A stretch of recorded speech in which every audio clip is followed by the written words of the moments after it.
Hello बेटा, क्या हाल चाल है? एकदम मस्त, फर्स्ट क्लास। चलो हम लोग बेटा स्टार्ट करते हैं। क्लासिफिकेशन ऑफ एलिमेंट के नेक्स्ट लेक्चर को लेकर के चलते हैं और इसमें सीखते हैं कि इलेक्ट्रॉनिक कॉन्फ़िगरेशन क्या होता है। इलेक्ट्रॉनिक कॉन्फ़िगरेशन, इलेक्ट्रॉनिक कॉन्फ़िगरेशन की बात करें बेटा तो देखो, तो कहते हैं कि the distribution of electron in shell and subshell called electronic configuration. तो हम कह सकते हैं distribution of electron, distribution of an electron in orbitals called electronic configuration, electronic configuration. आज बेटा इलेक्ट्रॉनिक कॉन्फ़िगरेशन में अगर हम लोग देखें तो सबसे पहले हम लोग इलेक्ट्रॉन भरते हैं बेटा 1s में, फिर इलेक्ट्रॉन भरेंगे 2s में, फिर इलेक्ट्रॉन भरेंगे बेटा 2p में, फिर इलेक्ट्रॉन हम लोग भरते हैं 3s में, फिर इलेक्ट्रॉन भरेंगे 3p में, फिर इलेक्ट्रॉन भरेंगे हम लोग 3d में, फिर इलेक्ट्रॉन भरते हैं बेटा 4s में, फिर इलेक्ट्रॉन भरा जाएगा 4p। ऐसे करके हम लोग 4d 4f, यहाँ पे ले लेते हैं 5s 5p 5d 5f, फिर आ जाएगा 6s। देखो तो सबसे पहले इलेक्ट्रॉन किस सबसेल में भरा जाएगा, मैं उसका ग्राफ बना रहा हूँ, उसका ग्राफिकल रिप्रेजेंटेशन दे रहा हूँ ताकि आपको आसानी से इलेक्ट्रॉनिक कॉन्फ़िगरेशन आ जाए करना। तो सबसे पहले इलेक्ट्रॉन भरेंगे बेटा 1s में, फिर इलेक्ट्रॉन भरेंगे 2s में, फिर इलेक्ट्रॉन भरेंगे 2p और 3s में, फिर इलेक्ट्रॉन भरेंगे बेटा 3p और 4s में, फिर इलेक्ट्रॉन भरेंगे 3d 4p और 5s में, फिर इलेक्ट्रॉन भरा जाएगा 4d 5p और 6s में, फिर इलेक्ट्रॉन भरेंगे 4f और 5d में, और लास्ट में 5f में भर देते हैं। बोलो क्लियर हो गई बातें बेटा यहाँ तक? चलो अब इलेक्ट्रॉनिक कॉन्फ़िगरेशन करना सिखाते हैं। इलेक्ट्रॉनिक कॉन्फ़िगरेशन सबसे पहले कहाँ इलेक्ट्रॉन भरा हमने 1s में, फिर 2s, फिर 2p, फिर 3s, फिर 3p, फिर 4s, फिर 3d। बात समझ गए? 4s के बाद हम कहाँ पहुंचे बेटा 3d में, फिर 4p, फिर उसके बाद 5s। ऐसे करके हम आगे बढ़ते जाते हैं। अब बात आती है सर ये जो s p d और f नजर आ रहे हैं हमको, ये है क्या चीज? तो बेटा s p d f को हम कहते हैं सबसेल। तो यहाँ पे हमने ले लिया सबसेल, सबसेल, और यहाँ पे हमने ले लिया number of electron, number of electron. देखो सबसेल में हम बात करेंगे पहले s सबसेल में, इसमें बेटा मैक्सिमम इलेक्ट्रॉन कितने होते हैं? 2। फिर हम सबसेल की बात करें p सबसेल की, इसमें मैक्सिमम इलेक्ट्रॉन कितने हो जाएंगे बेटा? 6 इलेक्ट्रॉन। फिर हम बात करें d सबसेल की, इसमें मैक्सिमम कितने होंगे? 10 इलेक्ट्रॉन। फिर हम बात करें बेटा f सबसेल की, और इसमें मैक्सिमम कितने हो जाते हैं? 14 इलेक्ट्रॉन। इस बात को याद रखना। यानी अगर हम यस की बात करें तो यस में 2 इलेक्ट्रॉन से ज्यादा इलेक्ट्रॉन नहीं भर सकते हैं बेटा, 2 से कम हो सकता है लेकिन 2 से ज्यादा इलेक्ट्रॉन नहीं हो सकता है। और पी सबसेल की बात करें तो उसमें 6 से ज्यादा इलेक्ट्रॉन नहीं भरा जा सकता, 6 से कम भर सकते हैं लेकिन 6 से ज्यादा इलेक्ट्रॉन नहीं भर सकते हैं। डी की बात करें तो डी में मैक्सिमम कितने इलेक्ट्रॉन भरेंगे? 10। और एफ की बात करें तो एफ में मैक्सिमम कितने इलेक्ट्रॉन भरेंगे बेटा? 14। जरा इतनी बातों को नोट करो, फिर एलिमेंट का इलेक्ट्रॉनिक कॉन्फ़िगरेशन बताते कैसे किया जाएगा। आ जाओ बेटा, सबसे पहले हम इलेक्ट्रॉनिक कॉन्फ़िगरेशन करना चाहेंगे हाइड्रोजन का। हाइड्रोजन का एटॉमिक नंबर होता है बेटा 1, और यहाँ पे हमने लिखा 1s। यस में कितने इलेक्ट्रॉन होते हैं लल्ला? 2, लेकिन हमारे पास केवल 1 इलेक्ट्रॉन है तो यहाँ पे हम भरेंगे 1। हम बात करना चाहेंगे हीलियम का एटॉमिक नंबर होता है 2, तो इलेक्ट्रॉनिक कॉन्फ़िगरेशन क्या हो गया? 1s2। याद रखना जितना यहाँ प्रोटॉन है बेटा उतने इलेक्ट्रॉन होने चाहिए। हम बात करें लिथियम की तो उसका एटॉमिक नंबर होता है 3, यानी लिथियम के पास इलेक्ट्रॉन कितने हैं 3। तो पहला कर दिया हमने 1s, और s में कितने इलेक्ट्रॉन भर सकते हैं बेटा 2, तो हो गया 1s2। अब 1s के बाद कौन आता है 2s। अब यहाँ कितने इलेक्ट्रॉन हमने भर दिया 1, क्योंकि यहाँ पे 2 ऑलरेडी भर चुके हैं, तो 2 और 1 ऐड कर दिया, कितना हो गया 3। यहाँ भी देखो 3 है। हम बात करें बेटा सोडियम का एटॉमिक नंबर कितना होता है 11। इलेक्ट्रॉनिक कॉन्फ़िगरेशन करें 1s2 2s2 2p6 3s1। तो देखो जरा काउंट करो इसे, 2 2 4 6 10 10 1 11। हमारे पास है बेटा मान लो एल्यूमिनियम, एटॉमिक नंबर कितना होता है 13। इलेक्ट्रॉनिक कॉन्फ़िगरेशन किया 1s2 2s2 2p6 3s2 और 3p में कितने हो गए 1।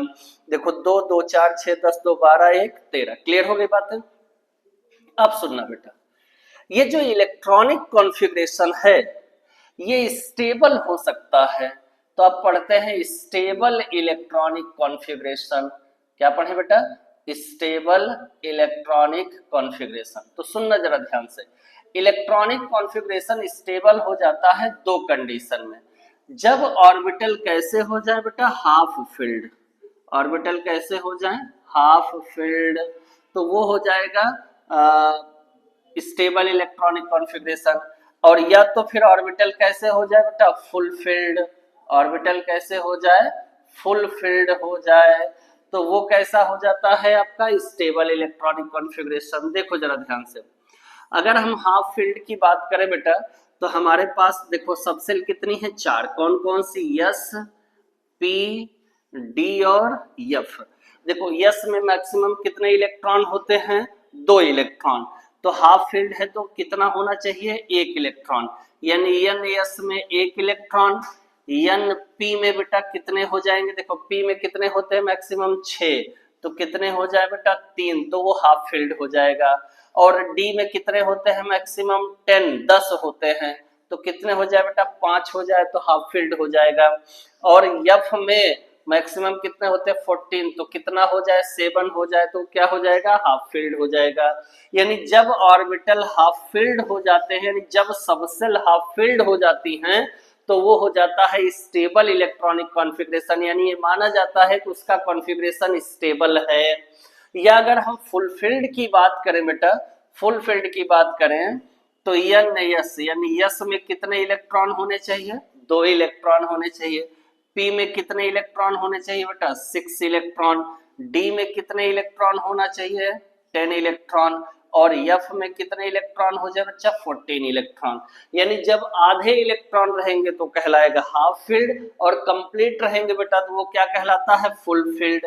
अब ऐसा एलिमेंट जिसका इलेक्ट्रॉनिक कॉन्फ़िगरेशन या तो हाफ फील्ड हो या तो फुल फील्ड हो, तो हम कहते हैं कि उसका इलेक्ट्रॉनिक कॉन्फ़िगरेशन स्टेबल है, वो एलिमेंट स्टेबल होता है। जैसे हम बात करें बेटा, हम बात करें बेरिलियम की, बेरिलियम का एटॉमिक नंबर कितना होता है 4, इलेक्ट्रॉनिक कॉन्फ़िगरेशन 1s2 और 2s2।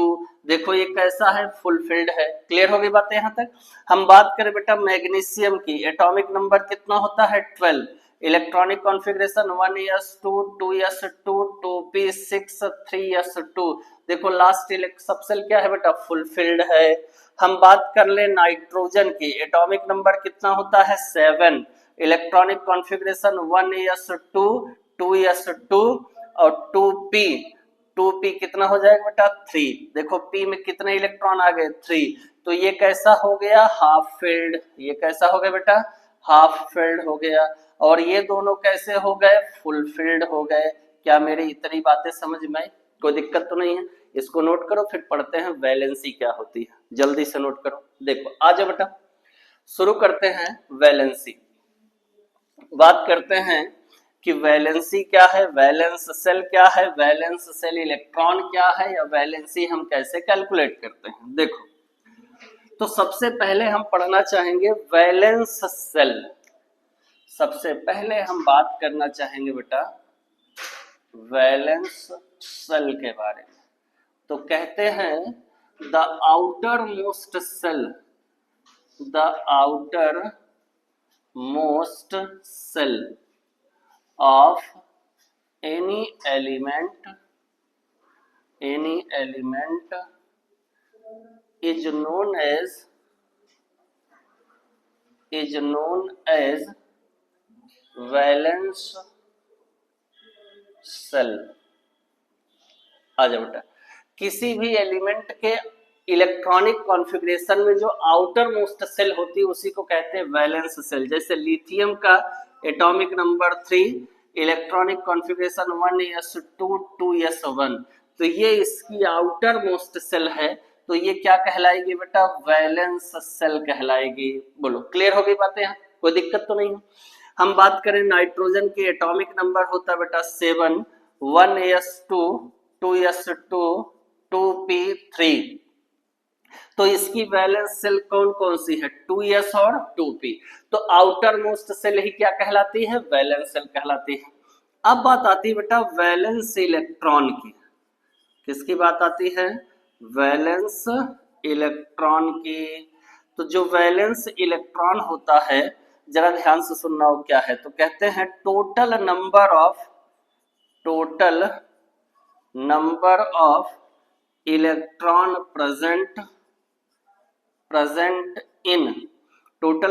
Electron present in valence shell is called valence electron. Total number of electron present in valence shell is called valence electron. जैसे हम बात करें बेटा लिथियम की, तो लिथियम का atomic number 3, electronic configuration 1s2 2s1। बताओ इसके वैलेंस सेल में कितना इलेक्ट्रॉन है? एक इलेक्ट्रॉन, तो यानी इसके पास वैलेंस इलेक्ट्रॉन कितने हुए बेटा? 1। आ जाओ बात करें सोडियम, हम बात करें मैग्नीशियम की। मैग्नीशियम का atomic number 12, 1s2 2s2 2p6 3s2, ये इसकी वैलेंस सेल है बेटा। लास्ट सेल को कहते हैं वैलेंस सेल। कितने इलेक्ट्रॉन है इसमें? 2, यानी इसमें वैलेंस इलेक्ट्रॉन की संख्या कितनी हो गई बेटा? 2 हो गए। क्लियर हो गई बातें यहाँ तक? कोई दिक्कत तो नहीं है? वीडियो को पॉज करो, नोट करो, फिर आगे बढ़ते हैं। आ जाओ, अब हम बात करें बेटा वैलेंसी की। हमने पढ़ लिया वैलेंस सेल क्या होता है, हमने पढ़ लिया वैलेंस इलेक्ट्रॉन क्या होता है। अब थोड़ी सी चर्चा हम लोग करेंगे वैलेंसी की। तो देखो वैलेंसी क्या होती है, तो कहते हैं the number of electron present in valence shell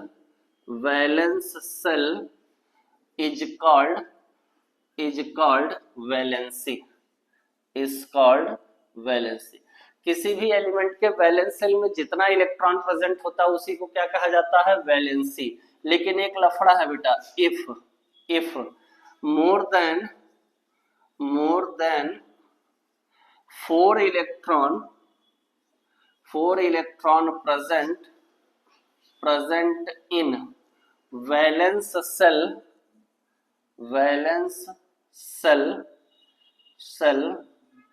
then its valency is calculated by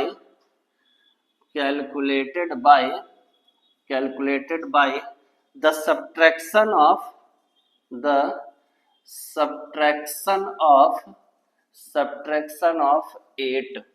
तो अगर कभी भी याद रखना, किसी भी एलिमेंट के आउटर मोस्ट सेल में जितने इलेक्ट्रॉन प्रेजेंट होते हैं वही उसकी क्या कहलाती है बेटा? वैलेंसी कहलाती है। लेकिन अगर हमारे पास वैलेंस सेल में अगर हमारे पास 4 या 4 से ज्यादा इलेक्ट्रॉन होते हैं तो उसकी वैलेंसी हम 8 में से घटाकर प्राप्त करते। देखो यहाँ पे हमने ले लिया एलिमेंट,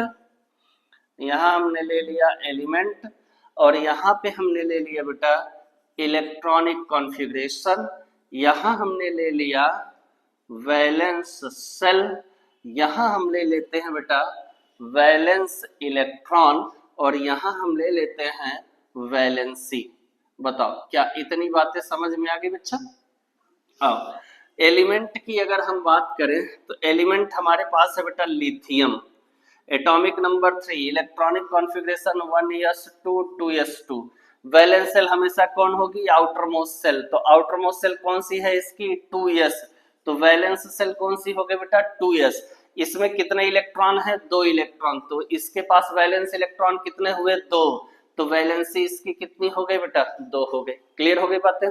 अच्छा जरा इसमें हम थोड़ा हाइड्रोजन की बात कर ले पहले, तब लिथियम की बात करते हैं।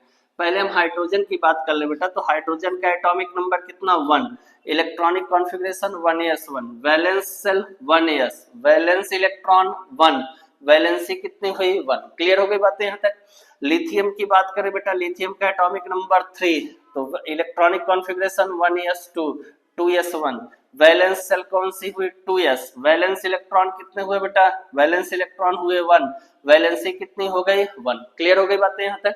आ जाओ, अगर हम बात करें बेरिलियम की, बेरिलियम का atomic number 4, electronic configuration 1s2, 2s2, valence electron 2s, sorry valence shell कितनी हुई, 2s, वैलेंस इलेक्ट्रॉन कितने हुए बेटा, 2, वैलेंसी कितनी हो गई, 2। आगे बढ़ो, हम बात करें बोरॉन की, एटॉमिक नंबर 5। तो 5 का क्या हो गया, 1s2, 2s2, 2p1। Valence shell कौन सी है बेटा, वैलेंस सेल ये दोनों है। तो वैलेंस सेल हो गई 2s और 2p। वैलेंस इलेक्ट्रॉन 2 1 3 3 हुए, वैलेंसी कितनी हो गई, 3 हो गई। हम बात करें बेटा कार्बन की, एटॉमिक नंबर कितने होता है, 6। Electronic configuration 1s2, 2s2, 2p2। Valence electron 2s और 2p। तो वैलेंस सेल 2s और 2p, वैलेंस इलेक्ट्रॉन कितने हुए बेटा, 4। तो वैलेंसी कितनी हो गई, 4। हम बात करें बेटा नाइट्रोजन के, atomic number 7, electronic configuration 1s2, 2s2, 2p3। तो वैलेंस सेल कौन सी हुई, 2s और 2p। वैलेंस इलेक्ट्रॉन कितने हुए बेटा, 5। वैलेंस इलेक्ट्रॉन कितने हो गए, 5। अब देखो मैंने कहा था कि अगर वैलेंस सेल में 4 या 4 से ज्यादा इलेक्ट्रॉन होगा तो उसे 8 में से घटा देना।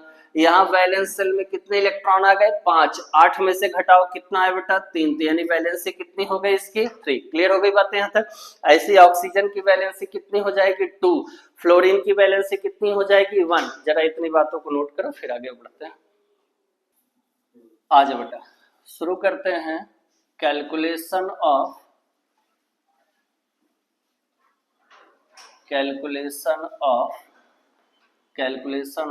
ग्रुप नंबर और पीरियड नंबर। ग्रुप नंबर और पीरियड नंबर।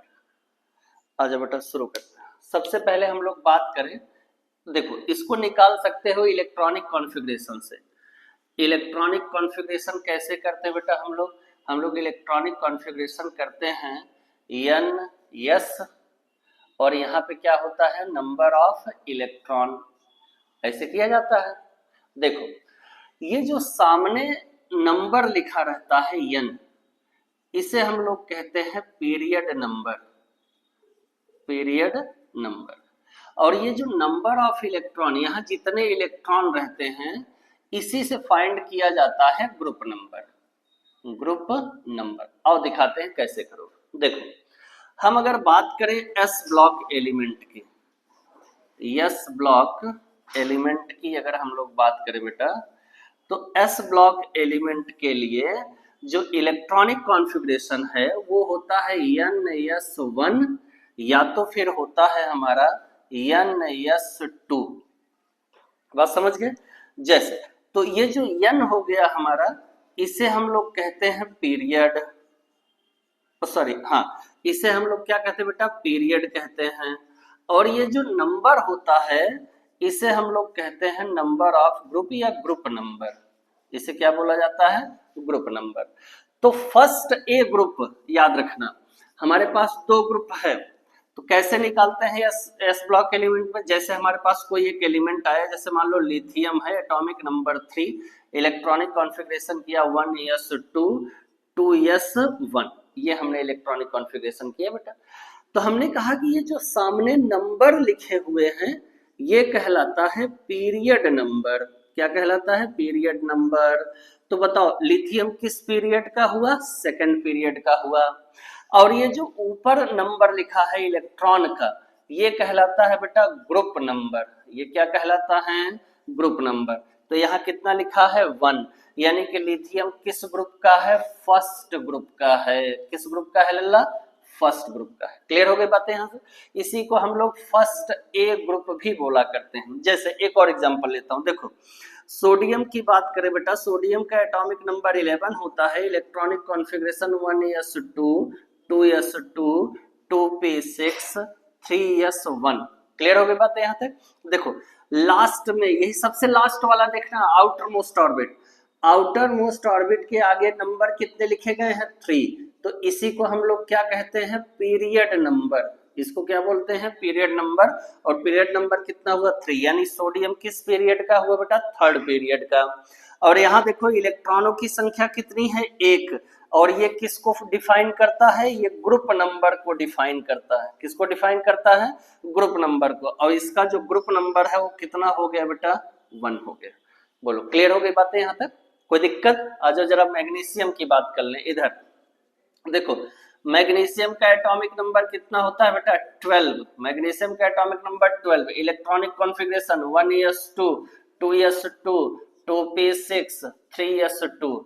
तो बताओ सबसे लास्ट वाले सेल को देखो, लास्ट वाले सेल में n की जगह पर कितना नंबर लिखा गया है? 3। तो ये हो गया बेटा इसका पीरियड नंबर। और इसका पीरियड नंबर कितना निकल के आया लल्ला? 3। अब बताओ यस में लास्ट में कितने इलेक्ट्रॉन हैं? 2। यानी कि मैग्नीशियम का जो ग्रुप नंबर है वो ग्रुप नंबर कितना हो जाएगा बेटा? 3 हो जाएगा। क्लियर हो गई बातें यहाँ तक? कोई दिक्कत तो नहीं है? देखो इतनी बातों को नोट करो। अब बात आती है कि पी ब्लॉक एलिमेंट में हम कैसे कर सकते हैं, पी ब्लॉक एलिमेंट को कैसे देखें। तो आ जाओ जरा उसका फॉर्मूला समझो। बात करते हैं पी ब्लॉक एलिमेंट की। पी ब्लॉक एलिमेंट की, पी ब्लॉक एलिमेंट की अगर हम बात करें बेटा, तो पीरियड नंबर तो वही है जो n की वैल्यू होती है, लेकिन ग्रुप नंबर की अगर हम बात करें तो इसका जो ग्रुप नंबर होता है उसका एक फॉर्मूला होता है। कितना होता है? फॉर्मूला होता है बेटा 12 plus number of electron present, number of electron present in P सब सेल। पी सब सेल में कितना इलेक्ट्रॉन प्रेजेंट है आप 12 में जोड़ दीजिए, आपको ग्रुप नंबर मिल जाएगा बेटा। जैसे जैसे हम बात करें बोरॉन की, बोरॉन का एटॉमिक नंबर कितना हो गया बेटा? 5 हो गया। इलेक्ट्रॉनिक कॉन्फ़िगरेशन हमने किया कितना आया? 1s2 2s2 2p1। Electronic configuration किया हमने कितना आया? 1s2 2s2 2p1। तो देखो लास्ट इलेक्ट्रॉन कहाँ पहुंचा बेटा? p में। इसका मतलब बोरॉन किस ब्लॉक का एलिमेंट है? पी ब्लॉक का एलिमेंट है। बताओ पी के सामने कितना नंबर लिखा गया है? 2। इसका मतलब बोरॉन का जो पीरियड नंबर है, बोरॉन का जो पीरियड नंबर है वो कितना आ गया? 2। क्लियर हो गई बात यहाँ तक बेटा? अब बोरॉन का हमें क्या निकालना है? Group number. ग्रुप नंबर के लिए हमें क्या करना होता है? 12 में जोड़ देना है बेटा। 12 में जोड़ देना है क्या?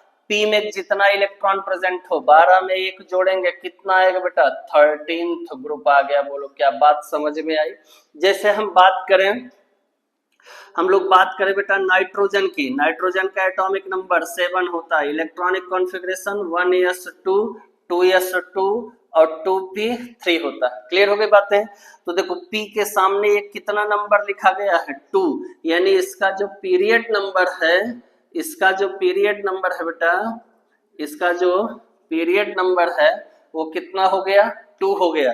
ग्रुप नंबर निकालते हैं बेटा, किसका? नाइट्रोजन का ग्रुप नंबर। ग्रुप नंबर निकालने के लिए फॉर्मूला क्या लगाया जाता है? फॉर्मूला लगाया जाता है 12 प्लस कितने इलेक्ट्रॉन प्रेजेंट हैं? 3 में। सॉरी कितने इलेक्ट्रॉन प्रेजेंट है? पी में। तो यहाँ कितना जोड़ दिया हमने? 3। 12 में 3 जोड़ा कितना आ गया बेटा? 15th ग्रुप आ गया। बोलो क्या बात समझ में आई? कोई दिक्कत तो नहीं? यहाँ तक नोट करो, फिर आगे बढ़ते हैं। आओ अब हम बात करें डी ब्लॉक एलिमेंट की। किसकी बात कर लें? डी ब्लॉक एलिमेंट की। डी ब्लॉक एलिमेंट को अगर ध्यान से देखा जाए बेटा, तो डी ब्लॉक एलिमेंट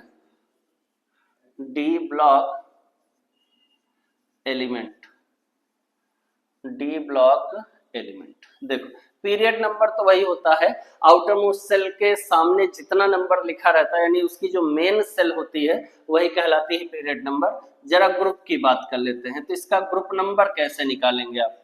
इसका ग्रुप नंबर निकालेंगे बेटा कैसे आप, इसमें ऐड करना 2 plus number of electron present in D सब सेल।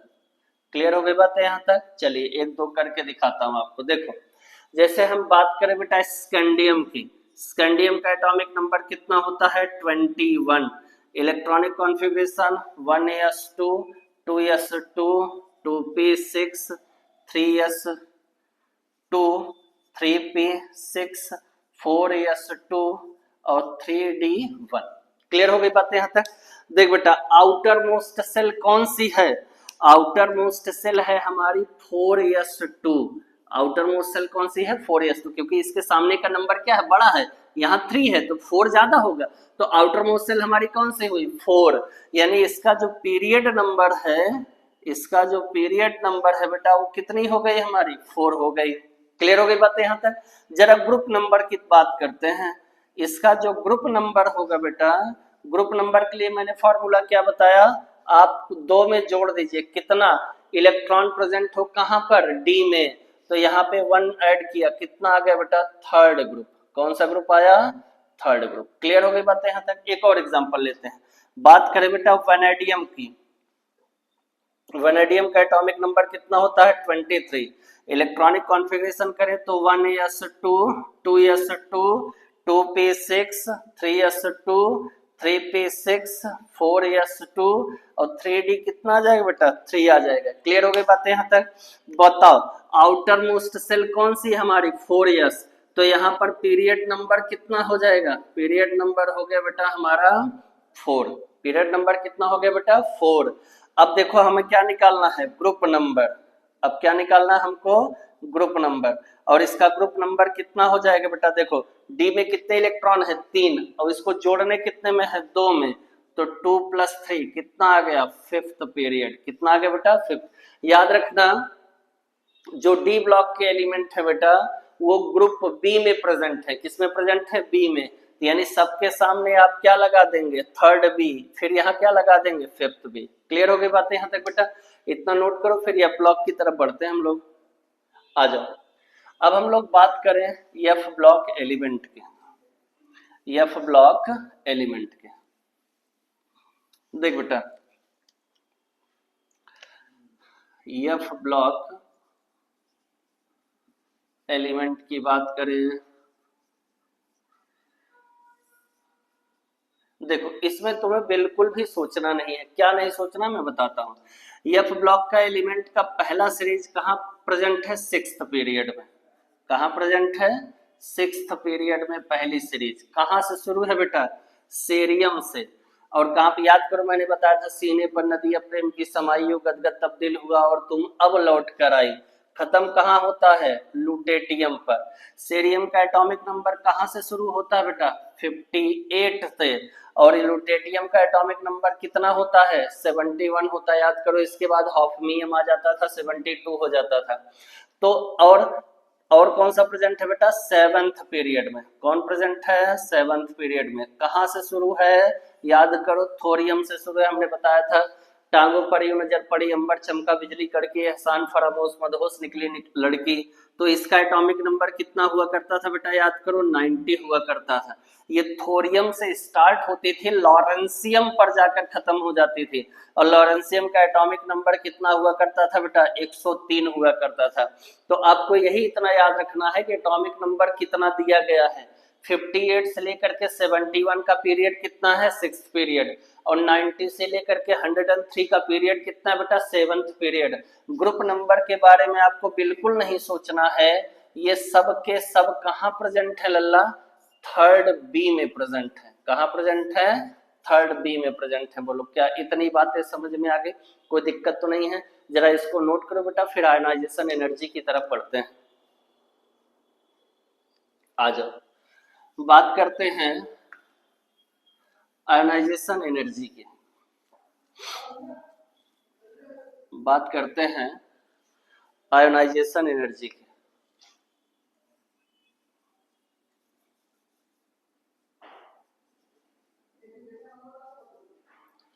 आयोनाइजेशन एनर्जी की, आयोनाइजेशन एनर्जी की, आयोनाइजेशन एनर्जी क्या होती है, जरा इस बात को समझो।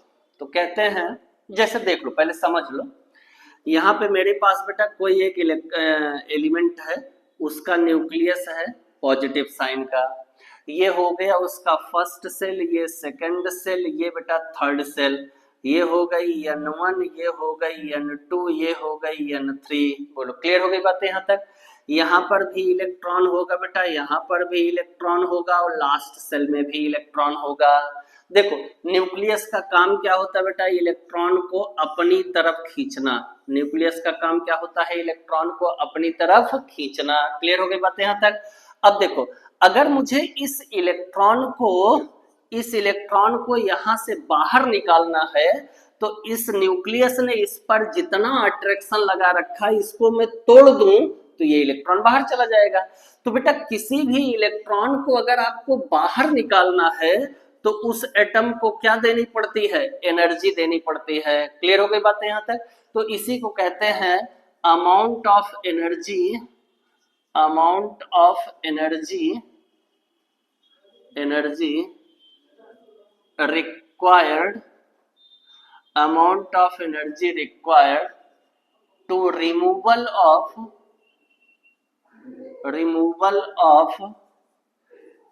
one electron from outermost cell of an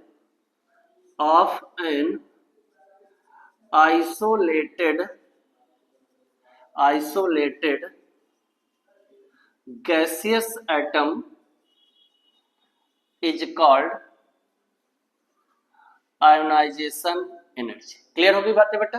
तो क्या कहलाती है, कहते हैं amount of energy required to removal of one electron from outermost shell of an isolated gaseous atom is called ionisation energy. किसी भी आइसोलेटेड गैसियस एटम के outer most shell से एक इलेक्ट्रॉन को कंप्लीटली बाहर करने के लिए उस एटम को जितनी एनर्जी देनी पड़ती है, वही कहलाती बेटा आयोनाइजेशन एनर्जी। हम लोगों ने क्या पढ़ा बेटा, आयोनाइजेशन एनर्जी किसे कहते हैं, किसी भी आइसोलेटेड गैसियस एटम के आउटर मोस्ट सेल से, किसी भी आइसोलेटेड गैसियस एटम के आउटर मोस्ट सेल से एक इलेक्ट्रॉन को कंप्लीटली बाहर करने के लिए उस एटम को जितनी एनर्जी देनी पड़ती है, उसी को हम क्या कहते हैं, आयोनाइजेशन एनर्जी कहते हैं।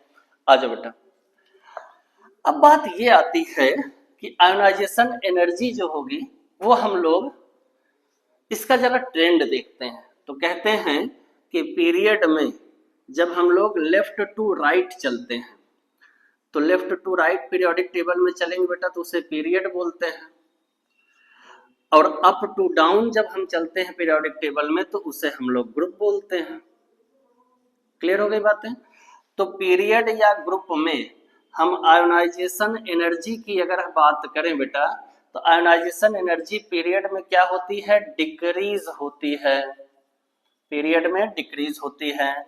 और ग्रुप सॉरी गलत हो गया बेटा, पीरियड में आयोनाइजेशन एनर्जी क्या होती है, इंक्रीज होती है, आयोनाइजेशन एनर्जी इंक्रीज होती है। और ग्रुप में आयोनाइजेशन एनर्जी क्या होती है बेटा, डिक्रीज होती है।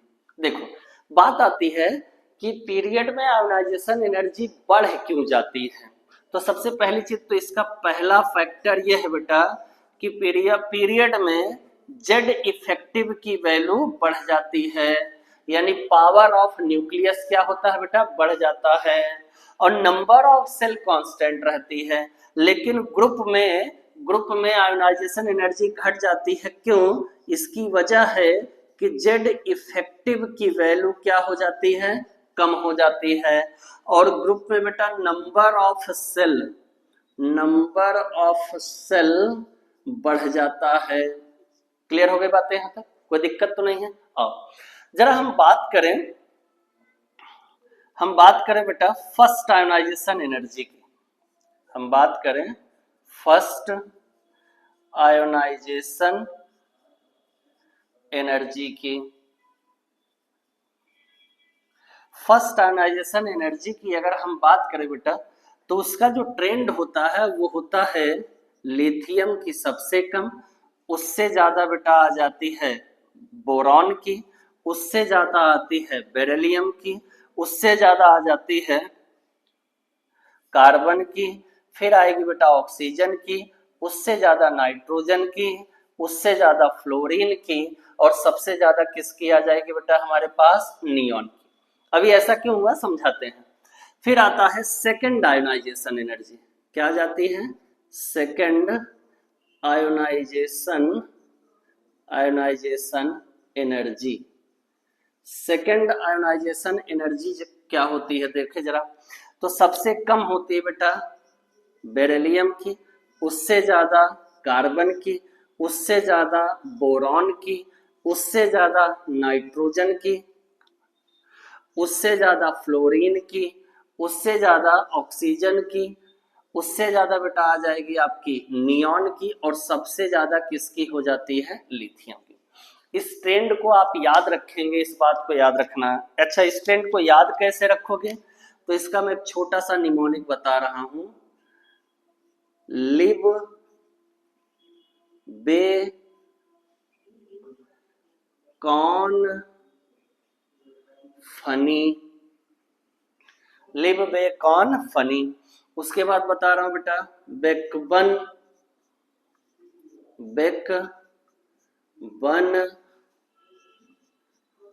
फो नी, बेकवन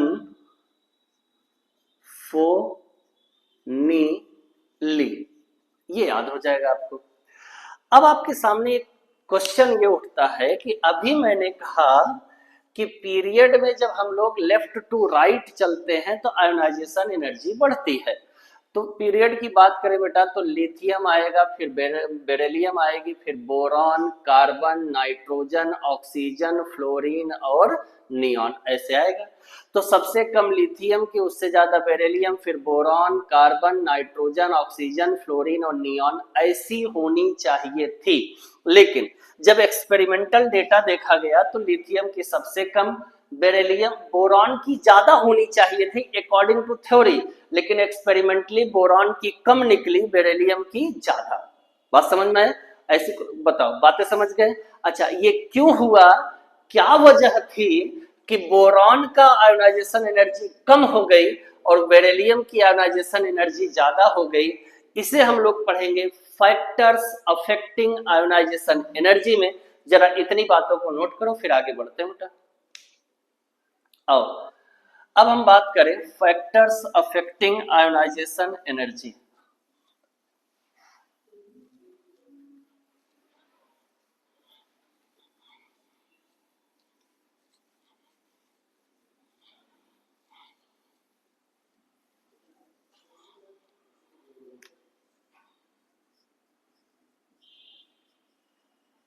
factors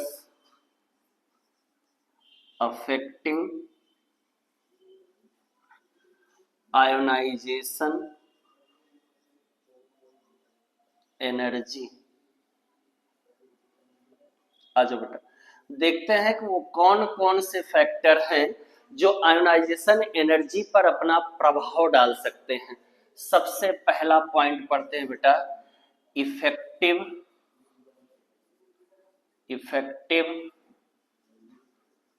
nuclear charge. Effective nuclear charge, आ जाओ याद कर बेटा, इसी को हम लोग शॉर्ट फॉर्म में ENC कहते हैं। इसी को शॉर्ट फॉर्म में क्या बोला जाता है बेटा, ENC। और याद करो शायद इसी को हम लोग जेड इफेक्टिव बोला करते हैं। क्लियर हो गई बातें यहाँ तक? अब सुनना बेटा, जैसे मान लो हमारे पास ये कोई न्यूक्लियस है, ये सेल आ गई बेटा, यहाँ पे इलेक्ट्रॉन है। अगर जेड इफेक्टिव की वैल्यू बड़ी है, यानी कि न्यूक्लियस इलेक्ट्रॉन को बहुत मजबूती से खींच रहा है, तो बताओ क्या इस इलेक्ट्रॉन को निकालना हमारे लिए आसान होगा? नहीं होगा, क्योंकि इसका फोर्स ऑफ अट्रैक्शन ज्यादा है। तो अगर न्यूक्लियस का फोर्स ऑफ अट्रैक्शन बढ़ गया तो इलेक्ट्रॉन को निकालने के लिए एनर्जी ज्यादा देनी पड़ेगी, और जब एनर्जी ज्यादा देंगे तो आयोनाइजेशन एनर्जी बेटा बढ़ जाएगी। यानी हम ये कह सकते हैं कि आयोनाइजेशन एनर्जी जो होती है वो प्रोपोर्शनल होती है इफेक्टिव न्यूक्लियर चार्ज के, या इसी को हम लोग क्या बोलते हैं बेटा? Z effective. बोलो क्या इतनी बातें समझ में आती बेटा? कोई दिक्कत तो नहीं है? पक्का। यानी न्यूक्लियस की पावर बढ़ी तो न्यूक्लियस का फोर्स ऑफ अट्रैक्शन बढ़ जाएगा। न्यूक्लियस का फोर्स ऑफ अट्रैक्शन अगर बढ़ गया बेटा तो इलेक्ट्रॉन को निकालने के लिए हमें एनर्जी ज्यादा देनी पड़ेगी, और अगर एनर्जी ज्यादा देनी पड़ी तो इसका मतलब आयोनाइजेशन एनर्जी ज्यादा है। आज दूसरी बात करते बेटा, नंबर 2 हम बात करें नंबर ऑफ सेल के बारे में। नंबर ऑफ सेल के बारे में, या इसी को बेटा कहीं कहीं आप लिखा हुआ पाएंगे एटॉमिक साइज, क्योंकि सेल बढ़ेगी बेटा तो साइज बढ़ेगी, और सेल घटेगी तो साइज घटेगी। आ जाओ अब देखो, अगर ये रहा मेरे पास nucleus, first cell, second, third, fourth, fifth, six, seventh, eighth, मान लो इस न्यूक्लियस यहाँ कोई इलेक्ट्रॉन है। बताओ ये डिस्टेंस क्या है बेटा? बढ़ रही है, डिस्टेंस ज्यादा है। डिस्टेंस ज्यादा होगा तो फोर्स ऑफ अट्रैक्शन कम हो जाएगा, और फोर्स ऑफ अट्रैक्शन कम हुआ तो हल्का सा भी इलेक्ट्रॉन को एनर्जी देंगे, इलेक्ट्रॉन बाहर चला जाएगा। इसका मतलब हमें कह सकते हैं कि जो आयोनाइजेशन एनर्जी होती है, आयोनाइजेशन एनर्जी ये प्रोपोर्शनल होती है 1 अपॉन नंबर ऑफ सेल के, या इसी को हम लोग कभी कभी प्यार से कहा करते हैं बेटा एटॉमिक साइज। क्या कह देते हैं? Atomic size. यानी अगर एटॉमिक साइज बढ़ गई, अगर एटॉमिक साइज बढ़ गई तो आयोनाइजेशन एनर्जी घट जाएगी, और अगर एटॉमिक साइज घट गई तो आयोनाइजेशन एनर्जी बढ़ जाएगी। बोलो क्या क्लियर हो गई बात यहाँ तक? आ जाओ चौथे पॉइंट की बात करते बेटा, नंबर 4। नंबर 4 है हमारा screening effect. Screening effect clear हो गई बात यहाँ तक? आजा बेटा देख, याद कर मैंने स्क्रीनिंग इफेक्ट पढ़ाया था। क्या होता है? जैसे ये कोई मान लो हमारे पास एटम है, first shell, second shell, third shell, तो न्यूक्लियस का काम क्या होता है बेटा? इलेक्ट्रॉन को अपनी तरफ खींचना। तो न्यूक्लियस आउटर मोस्ट सेल के इलेक्ट्रॉन को अपनी तरफ खींच रही है, तो अंदर का जो इलेक्ट्रॉन होगा बेटा इस पर भी माइनस चार्ज, और जो इलेक्ट्रॉन बाहर से आ रहा है उस पर भी माइनस चार्ज। तो ये इलेक्ट्रॉन इस इलेक्ट्रॉन को बाहर धकेलेगा। तो अगर ये इलेक्ट्रॉन इस इलेक्ट्रॉन को बाहर धकेल ले जाता है तो इसी को कहा जाता है स्क्रीनिंग इफेक्ट। क्या कहा जाता है? Screening effect. तो सोचो जरा ध्यान से, अगर स्क्रीनिंग इफेक्ट ज्यादा हुई यानी इलेक्ट्रॉन बाहर जाएगा, इलेक्ट्रॉन बाहर जाएगा तो आयोनाइजेशन एनर्जी घट जाएगी, और स्क्रीनिंग इफेक्ट कम हुआ मतलब इलेक्ट्रॉन अंदर आ रहा है, न्यूक्लियस का अट्रैक्शन ज्यादा है, न्यूक्लियस का अट्रैक्शन ज्यादा हुआ तो आयोनाइजेशन एनर्जी बढ़ जाएगी। यानी कहा जाता है कि जो आयोनाइजेशन एनर्जी होती है वो इनवर्सली प्रोपोर्शनल होती है बेटा स्क्रीनिंग इफेक्ट के। यानी स्क्रीनिंग इफेक्ट अगर ज्यादा हुआ तो आयोनाइजेशन एनर्जी कम होगा, स्क्रीनिंग इफेक्ट अगर कम हो गई तो आयोनाइजेशन एनर्जी ज्यादा हो जाएगी। आज अगली बात कर लेते बेटा, फोर्थ नंबर, चौथे नंबर की बात कर लें। तो इसमें एक फैक्टर आता बेटा स्टेबल इलेक्ट्रॉनिक कॉन्फ़िगरेशन का। स्टेबल इलेक्ट्रॉनिक कॉन्फ़िगरेशन का, स्टेबल इलेक्ट्रॉनिक कॉन्फ़िगरेशन। आज बेटा स्टेबल इलेक्ट्रॉनिक कॉन्फ़िगरेशन किन किन कंडीशंस में होता है बेटा? 2 कंडीशन में, अभी हमने आपको बताया था। यानी जब ऑर्बिटल कैसे हो जाए? हाफ फिल्ड हो जाए। ऑर्बिटल कैसे हो जाए बेटा? हाफ फिल्ड हो जाए। या तो यही ऑर्बिटल कैसे हो जाए? फुल फिल्ड हो जाए। ऑर्बिटल कैसे हो जाए? फुल फिल्ड हो जाए। तो देखो हाफ फिल्ड ऑर्बिटल क्या होगा बेटा? हाफ फिल्ड ऑर्बिटल तो एन एस में 1 इलेक्ट्रॉन, पी में बेटा 3 इलेक्ट्रॉन, डी में बेटा आपके 5 इलेक्ट्रॉन, और एफ में कितने हो जाएंगे? 7 इलेक्ट्रॉन। और फुल फील्ड कब हो जाएगा बेटा? जब आपके पास एन में 2 इलेक्ट्रॉन हो जाए, पी में बेटा 6 इलेक्ट्रॉन हो जाए, डी में 10 इलेक्ट्रॉन हो जाए और एफ में कितने इलेक्ट्रॉन हो जाए, 14 इलेक्ट्रॉन हो जाए। तो जब स्टेबल इलेक्ट्रॉनिक कॉन्फ़िगरेशन आ जाता है तो स्टेबल एटम में से इलेक्ट्रॉन निकालना बहुत कठिन होता है। यानी हम कह सकते हैं कि इस कंडीशन में आयोनाइजेशन एनर्जी प्रोपोर्शनल होगी किसके, स्टेबल इलेक्ट्रॉनिक कॉन्फ़िगरेशन के। बोलो क्लियर हो गई बातें? जरा इतना नोट करो, फिर मैं बताता हूं कि कैसे घट बढ़ रही है। आ जाओ बेटा, 5वें नंबर पे हम बात करते हैं nature of subshell. Nature of subshell, तो याद रखना बेटा कि जो आयोनाइजेशन एनर्जी होती है वो प्रोपोर्शनल होती है नेचर ऑफ सबसेल के। यानी सबसे ज्यादा आयोनाइजेशन एनर्जी एस की, फिर पी की, फिर डी की और फिर एफ की। क्यों यस की ज्यादा होती है बेटा? क्योंकि यस जो होता है वो स्फेरिकल होता है, वो न्यूक्लियस को चारों तरफ से घेर के बैठता है, इसलिए यस की पेनिट्रेटिंग पावर पहली चीज तो बहुत ज्यादा होती है। यही वजह है कि यस की आयोनाइजेशन एनर्जी ज्यादा होती है। 6ठे नंबर पे हम बात करें बेटा तो नेचर ऑफ चार्ज की। नेचर ऑफ चार्ज की बात करें तो याद रखना बेटा निगेटिव की आयोनाइजेशन एनर्जी सबसे कम, क्योंकि उस पर इलेक्ट्रॉन ज्यादा है, थोड़ी सी भी एनर्जी देंगे इलेक्ट्रॉन निकल जाएगा। निगेटिव की एनर्जी सबसे कम, यहां मैं ऐसे लिख देता हूं, निगेटिव की एनर्जी सबसे कम, आयोनाइजेशन एनर्जी सबसे कम। उसके बाद बेटा न्यूट्रल की, और सबसे ज्यादा होती है पॉजिटिव की आयोनाइजेशन एनर्जी। यानी कि कोई आपसे कहे कि एक क्वेश्चन है हमारे पास कि I2 प्लस और I2 माइनस में किसकी आयोनाइजेशन एनर्जी सबसे ज्यादा होगी, तो इसका ट्रेंड देखो बेटा क्या हो जाएगा। ये निगेटिव है, पीछे लेके आओ सबसे, उससे ज्यादा न्यूट्रल की और सबसे ज्यादा I2 प्लस की। तो पॉजिटिव की आयोनाइजेशन एनर्जी सबसे ज्यादा होगी, निगेटिव की आयोनाइजेशन एनर्जी सबसे कम होगी।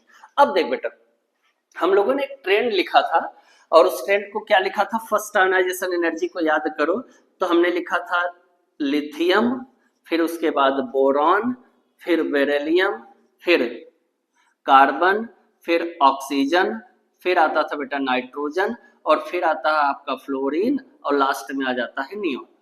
जबकि general trend according to theory की बात करें तो लिथियम से ज्यादा बेटा होनी चाहिए थी बेरिलियम की, उससे ज्यादा बोरॉन की, उससे ज्यादा कार्बन की, उससे ज्यादा नाइट्रोजन की, उससे ज्यादा ऑक्सीजन की, उससे ज्यादा फ्लोरीन की, और सबसे ज्यादा किसकी होनी चाहिए थी, नियोन की। लफड़ा कहां पे आया, लफड़ा आ गया देखो बेरिलियम और बोरॉन में। लफड़ा कहां आया, बेरिलियम और बोरॉन में। फिर कहां लफड़ा आया बेटा, नाइट्रोजन और कार्बन में। बोलो क्लियर हो गई बातें यहां तक? आओ देखते हैं जरा। देखो बेरिलियम का एटॉमिक नंबर कितना होता है बेटा, 4 electronic configuration 1s2 2s2। Boron का एटॉमिक नंबर होता है बेटा 5 electronic configuration 1s2 2s2 2p1 2p1। जरा ध्यान से देखो तो बेरिलियम का outer most shell full filled है, ये कैसा है, फुल फिल्ड है। और फुल फिल्ड होता है बेटा, जब फुल फिल्ड होता है तो वो स्टेबल इलेक्ट्रॉनिक कॉन्फ़िगरेशन में आता है, और स्टेबल इलेक्ट्रॉनिक कॉन्फ़िगरेशन की आयोनाइजेशन एनर्जी ज्यादा होती है। यहाँ देखो P पे क्या है, P ना तो हाफ फिल्ड है ना फुल फिल्ड है। हाफ फिल्ड कब होगा, जब 3 इलेक्ट्रॉन हो। फुल फिल्ड कब होगा, जब 6 इलेक्ट्रॉन हो। तो ना तो हाफ फिल्ड है ना तो फुल फिल्ड है, यानी कि ये वैकेंट है। ये कैसा है बेटा, वैकेंट है। और वैकेंट होगा तो इसकी आयोनाइजेशन एनर्जी हमेशा इससे कम होगी। तो क्या आप बात समझ में आई कि बोरॉन की आयोनाइजेशन एनर्जी बेरिलियम से कम क्यों हुई? ऐसे ही आ जाओ बेटा नाइट्रोजन की बात करते हैं। नाइट्रोजन का atomic number 7 1s2 2s2 2p3। देखो नाइट्रोजन क्या हो गया बेटा, हाफ फिल्ड हो गया। नाइट्रोजन के पी में कितने हैं, 3 हैं, तो ये कैसा हो गया, हाफ फिल्ड हो गया। और हाफ फिल्ड हो जाएगा तो इसकी आयोनाइजेशन एनर्जी बढ़ जाएगी। ऑक्सीजन की बात करें 8 होता है, 1s2 2s2 2p 4 आ जाएगा। तो देखो ये हाफ फील्ड नहीं है ना तो फुल फील्ड है, तो इसकी आयोनाइजेशन एनर्जी कम हो जाएगी। तो बोलो स्टेबल इलेक्ट्रॉनिक कॉन्फ़िगरेशन से हम बता सकते हैं कि क्यों बोरॉन की कम हो गई और क्यों बेरिलियम की ज्यादा हो गई। ऐसे जनरली लोग कह देते हैं बेटा कि बोरॉन के पास एक अनपेयर्ड इलेक्ट्रॉन है, बेरिलियम के पास पेयर्ड इलेक्ट्रॉन है, पेयर्ड को निकालना कठिन है, अनपेयर्ड को निकालना आसान है। ये फैक्टर नहीं है, इस बात को हमेशा याद रखना। इलेक्ट्रॉनिक कॉन्फ़िगरेशन करना, बेरिलियम के पास फुल फील्ड है, नाइट्रोजन के पास बेटा हाफ फील्ड है, यही वजह है बेरिलियम और नाइट्रोजन स्टेबल हो गए हैं। बोरॉन और ऑक्सीजन के पास बोरॉन वैकेंट पर है बेटा, ऑक्सीजन के पास जो है इलेक्ट्रॉन ना तो फुल फील्ड है ना तो हाफ फील्ड है। यही वजह है कि बोरॉन और ऑक्सीजन की इलेक्ट्रॉनिक कॉन्फ़िगरेशन कम हो गई, नाइट्रोजन और बेरिलियम की ज्यादा हो गई, जबकि अकॉर्डिंग टू थ्योरी नाइट्रोजन और बेरिलियम की कम होनी चाहिए थी, बोरॉन और ऑक्सीजन की ज्यादा होनी चाहिए थी। एक्सपेरिमेंटल डाटा कहता है कि ऑक्सीजन का कम होगा नाइट्रोजन का ज्यादा, जबकि थ्योरेटिकल डाटा कहता है नाइट्रोजन का कम होगा ऑक्सीजन का ज्यादा। तो आप एक्सपेरिमेंटल डाटा को ही लेकर के चलेंगे। हमेशा इलेक्ट्रॉनिक कॉन्फ़िगरेशन निकालना बेटा, अगर स्टेबल हो गया तो आयनाइजेशन एनर्जी ज्यादा होगी, अनस्टेबल हुआ तो आयनाइजेशन एनर्जी कम हो जाएगी। जरा इतनी बातों को नोट करो, फिर ग्रुप थर्ड में बता दें, उसमें एक्सेप्शन है। चलो बेटा ग्रुप थर्ड की बात कर लेते हैं, ग्रुप थर्ड की बात कर लेते हैं। थर्ड ए ग्रुप के कौन कौन है इसमें? बोरॉन है, एल्यूमिनियम है, गैलियम है, इंडियम है और थैलियम है। क्लियर हो गई बातें यहाँ तक? ये ग्रुप में है बेटा अप टू डाउन, और हमको पता है कि जब हम ग्रुप में अप टू डाउन चलते हैं तो आयनाइजेशन एनर्जी घटती है। मतलब अगर हम थ्योरेटिकल बात करें, थ्योरी की बात करें बेटा, तो थ्योरी कहती है कि बोरॉन की सबसे ज्यादा, फिर एल्यूमिनियम, फिर गैलियम, फिर इंडियम और फिर क्या हो जाएगी बेटा? थैलियम हो जाएगी। ये थ्योरी के अकॉर्डिंग हुआ। अब जरा सुनना ध्यान से, जब इस पर एक्सपेरिमेंट किया गया तो इसका एक्सपेरिमेंटल डेटा कुछ अलग है। क्या है? यहां पर एक डब्लू की तरह से आप बनाएंगे बेटा,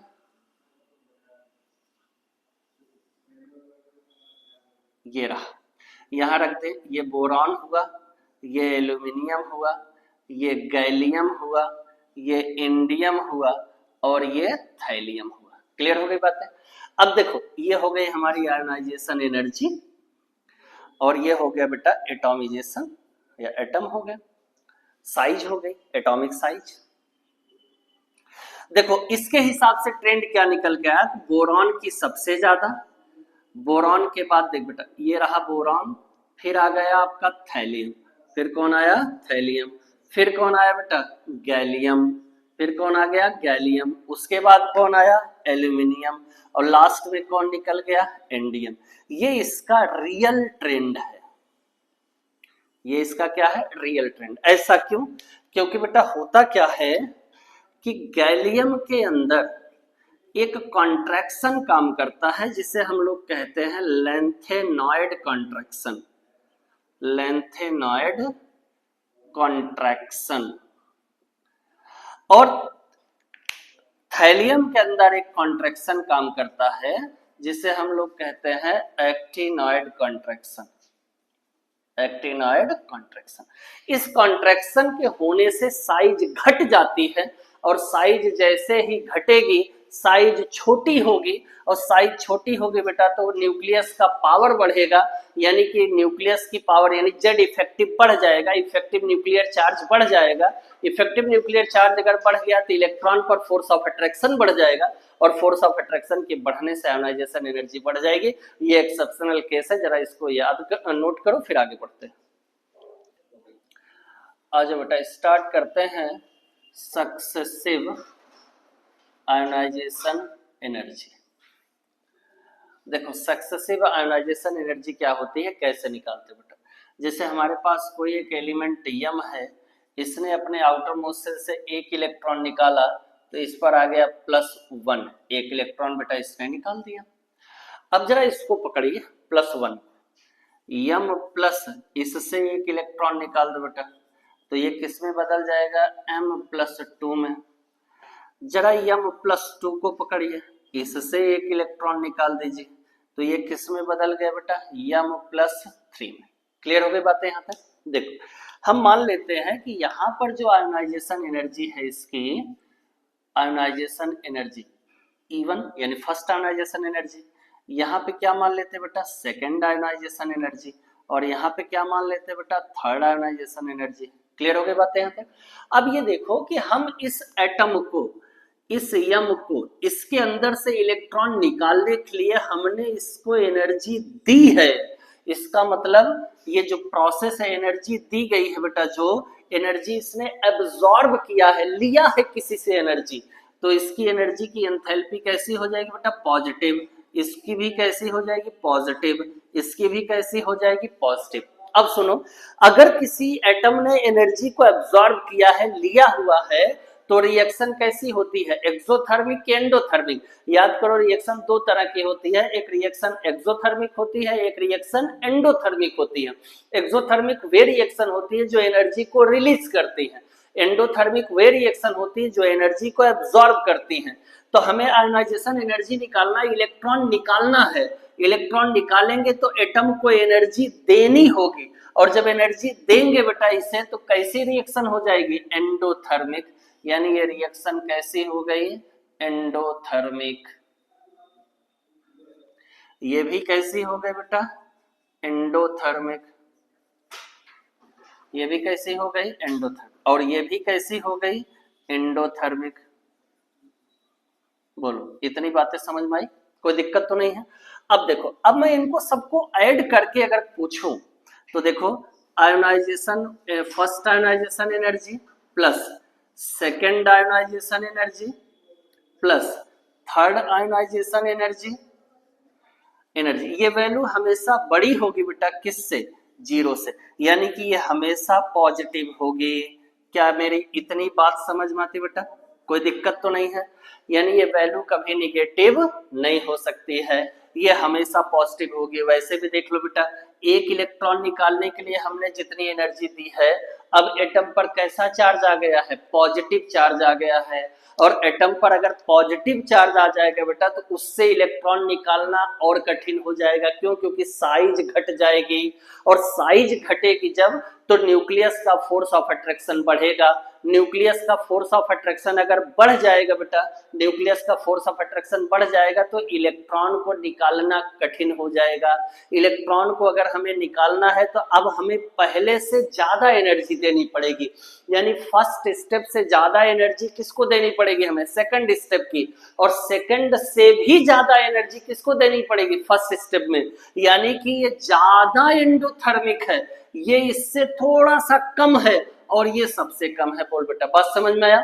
एनर्जी देंगे तो वैल्यू क्या हो जाएगी, पॉजिटिव हो जाएगी, और सबको जोड़ोगे, अगर पॉजिटिव को हम लोग ऐड करते हैं तो होल वैल्यू कैसी हो जाती है, पॉजिटिव हो जाती है। क्या इतनी बातें समझ में आती है बेटा, कोई दिक्कत तो नहीं है। इतनी बातों को नोट करो, फिर आगे बढ़ते हैं बेटा। चलो आ जाओ आगे चलते हैं।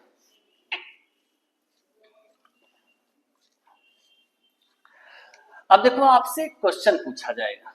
क्वेश्चन कैसे पूछा जाएगा, जैसे उसने कहा कि कोई एक एलिमेंट है m, इसने एक इलेक्ट्रॉन निकाला तो उसकी फर्स्ट आयोनाइजेशन एनर्जी आ गई, फर्स्ट आयोनाइजेशन एनर्जी, तो ये बन गया m प्लस। इसने दूसरा इलेक्ट्रॉन निकाला, यहां से एक इलेक्ट्रॉन निकला बेटा, यहां से दूसरा इलेक्ट्रॉन निकल गया, तो ये सेकेंड आयोनाइजेशन एनर्जी आ गई इसकी, सेकेंड आयोनाइजेशन एनर्जी, ये बन गया m प्लस 2। इसने तीसरा इलेक्ट्रॉन निकाल दिया बेटा, तो ये आ गई हमारी थर्ड आयोनाइजेशन एनर्जी, इसने बना लिया m प्लस 3। उसने क्वेश्चन को कुछ ऐसा फ्रेम किया, उसने कहा कि ऑप्शन फर्स्ट, यानी कि first ionisation energy plus second ionisation energy plus third ionisation energy, ये जो है बेटा लेस देन जीरो है। फिर उसने कहा B option, first ionisation energy plus second ionisation energy, उसके बाद उसने कहा थर्ड आयोनाइजेशन एनर्जी, ये ग्रेटर देन जीरो है। फिर उसने सी ऑप्शन बनाया, first ionisation energy plus second ionisation energy plus third ionisation energy, ये बेटा इक्वल जीरो है। बात समझ गए। उसके बाद डी ऑप्शन उसने बनाया, first ionisation energy plus second ionisation energy plus third ionisation energy, ये बेटा लेस देन और इक्वल टू 0 है। अब कह रहा है कि इसमें से कौन सा ही होगा। देखो ये प्रोसेस भी एंडोथर्मिक, ये प्रोसेस भी एंडोथर्मिक, ये प्रोसेस भी एंडोथर्मिक, मतलब ये भी आयोनाइजेशन एनर्जी पॉजिटिव है क्योंकि एनर्जी देनी पड़ रही है, ये भी पॉजिटिव है, ये भी पॉजिटिव है।